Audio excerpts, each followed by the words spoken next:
സിനിമയെപ്പറ്റിയും കഥകളെപ്പറ്റിയും ഒരുപാട് ആഴത്തിൽ ചിന്തിക്കുന്ന ശ്രീ സണ്ണി ജോസഫിന് വേണിച്ചേട്ടനെക്കുറിച്ച് ഒരുപാട് പറയാനുണ്ടാവും. അദ്ദേഹത്തിൽ നിന്ന് നമുക്ക് കേൾക്കാനുള്ള എന്താണെന്ന് കേൾക്കാം.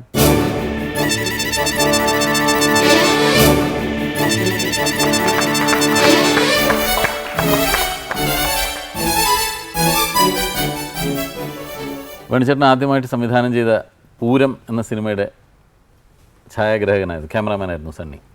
പിന്നെ സണ്ണി സംവിധാനം ചെയ്ത TV പരമ്പര ഉണ്ടല്ലോ, രാഗാർദ്രം, അതിൽ സെൻട്രൽ ക്യാരക്ടറായിരുന്നു അല്ലേ. അപ്പോൾ ഒരു നടനെന്ന രീതിയിലും വേണിച്ചേട്ടനെ അറിയാം, സംവിധായകൻ എന്ന നിലയിലും അറിയാം. എങ്ങനെയാണ് ഈ രണ്ട് രീതിയിലും സണ്ണി വേണിച്ചേട്ടനെ വിലയിരുത്തുന്നത്? തീർച്ചയായിട്ടും വേണിച്ചേട്ടനെ പോലെ ഒരു മഹാനായ കലാകാരനെ കുറിച്ചിട്ടുള്ള അഭിപ്രായം പറയാനുള്ളൊരു പ്രാപ്തിയൊന്നും എനിക്കില്ല. എങ്കിലും എൻ്റെ ജ്യേഷ്ഠ സഹോദരനെ പോലെ കണ്ട് സ്നേഹിക്കുകയും ബഹുമാനിക്കുകയും ചെയ്യുന്ന വേണിച്ചേട്ടനോട് എനിക്ക് വേണിച്ചേട്ടനെ പറ്റിയുള്ള എന്താ അഭിപ്രായം പറയാനുള്ള സ്വാതന്ത്ര്യം ഉണ്ടെന്നും അറിയാം.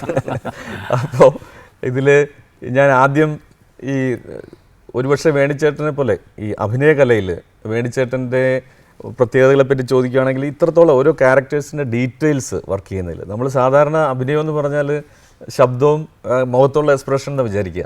എൻ്റെ ഓർമ്മയിൽ പെട്ടെന്ന് വരുന്നത് ഞാൻ ചെയ്ത രാഗാർദ്രത്തിൽ വേണിച്ചേട്ടൻ ഒരു ഹിന്ദുസ്ഥാനി സംഗീതജ്ഞനായിട്ടാണ് അഭിനയിക്കുന്നത്. അപ്പോൾ അതിൽ ആദ്യം ഒരു അജബ് തേരി ദുനിയ എന്ന് പറഞ്ഞിട്ടൊരു പിന്നെ കീർത്തനം പാടി അഭിനയിക്കുന്നുണ്ട്. അപ്പോൾ നമ്മൾ ഈ സീരിയലിൻ്റെയൊക്കെ ഒരു സെറ്റപ്പിൽ വന്നപ്പോഴാണ് ആ പാട്ട് കൊടുക്കുന്നത്. അപ്പോൾ അത് കഴിഞ്ഞ് 1 മണിക്കൂർ 2 മണിക്കൂർ കൊണ്ട് ഇത് പാടി തീർക്കണം. പക്ഷെ അത് പാടി അഭിനയിച്ച് കഴിഞ്ഞിട്ട് അത് എഡിറ്റ് ചെയ്ത് കണ്ടപ്പോൾ ഞാൻ പിന്നെ അത് സംഗീത സംവിധാനം ചെയ്ത രമേശ് നാരായണനെ വിളിച്ച് കാണിച്ചു. അപ്പോൾ അദ്ദേഹം പറഞ്ഞു, ഞാനിത് കണ്ടുകൊണ്ടിരുന്ന നിമിഷം മുഴുവൻ ഇത് ഞാൻ തന്നെയാണ് പാടുന്നതെന്ന് തോന്നിയെന്ന് പറഞ്ഞു. അപ്പോൾ അങ്ങനെ അത്രയും കഴിവുള്ള വേണിച്ചേട്ടൻ്റെ പിന്നെ ബാക്കി മറ്റ് പടങ്ങളുടെ കാര്യങ്ങളെ പറ്റിയൊന്നും പറയണ്ടല്ലോ.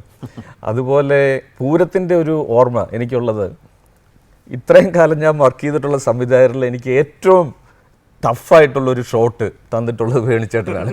വേണിച്ചേട്ടൻ ഓർക്കണുണ്ടോ അതിലെ ലാസ്റ്റ് ഷോട്ട്? അപ്പോൾ ഈ പൂരം എന്ന് പറഞ്ഞ സിനിമയിൽ ഈ നാടക കമ്പനിയെല്ലാം പിന്നെ ഇത് അവിടെ ഉണ്ടായിരുന്ന ആ ട്രൂപ്പ് ഇവരെല്ലാം പിരിഞ്ഞു. അതിൽ നായകനും നായികയും നായകൻ പിന്നെ ലോറിയിൽ കയറി പോവുകയാണ്. അപ്പോൾ അതിൽ നായിക മാധു ചെയ്ത കഥാപാത്രം അവിടെ ബാക്കിയാവും. അപ്പോൾ അവിടെ ഈ ആദ്യം നമ്മൾ ഷോട്ട് തുടങ്ങുമ്പോൾ ഒരു ക്രെയിനിൻ്റെ മേലെ ഈ ഒരു വലിയ പറമ്പാണ്, ഒരു പിന്നെ അവിടെ ഒരു 4-5 നാടക രംഗവേദികളും അവരുടെ താമസ സ്ഥലമൊക്കെ ഉള്ള ഒരു വലിയ സ്ഥലം ബാക്കി കിടക്കുകയാണ്, പൂരം കഴിഞ്ഞ് പോയ പോലെ.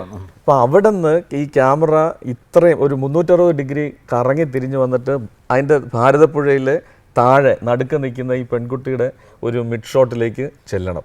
അപ്പോൾ ഈ 360 ഡിഗ്രി ക്രെയിൻ ഓപ്പറേഷനും അതിൻ്റെ കൂടെ അത് സൂം ഇൻ ചെയ്ത് ഒരു ക്ലോസപ്പിലേക്ക് എത്തിക്കുക എന്ന് പറഞ്ഞാൽ തീർച്ചയായിട്ടും വലിയ പാടുള്ള പരിപാടിയാണ്. അപ്പോൾ ഞാൻ പറഞ്ഞത് ചിലപ്പോൾ ഒരു ടേക്കിൽ കിട്ടില്ല, അതുകൊണ്ട് നമുക്ക് ചിലപ്പോൾ 2-3 ടേക്കിലേക്ക് പോയെന്ന് വരും. ഇങ്ങനെ ഒരു ഷോട്ടായതുകൊണ്ട് അത് നോക്കാമെന്ന് പറഞ്ഞു. പക്ഷേ ആദ്യത്തെ ടേക്കിൽ തന്നെ അത് കറക്റ്റായിട്ട് കിട്ടി. എന്നാലും എനിക്കൊരു ഇച്ചിരൂടെ നന്നാക്കാൻ പറ്റുമെന്ന്. പക്ഷേ ആ ഫസ്റ്റ് ടേക്ക് തന്നെയായിരുന്നു ഓക്കെ ആയിട്ട് കിട്ടിയത്. പക്ഷെ അത്രയും ടഫ് ഒരു ഷോട്ട് വേറെ ആരും തന്നിട്ടില്ല.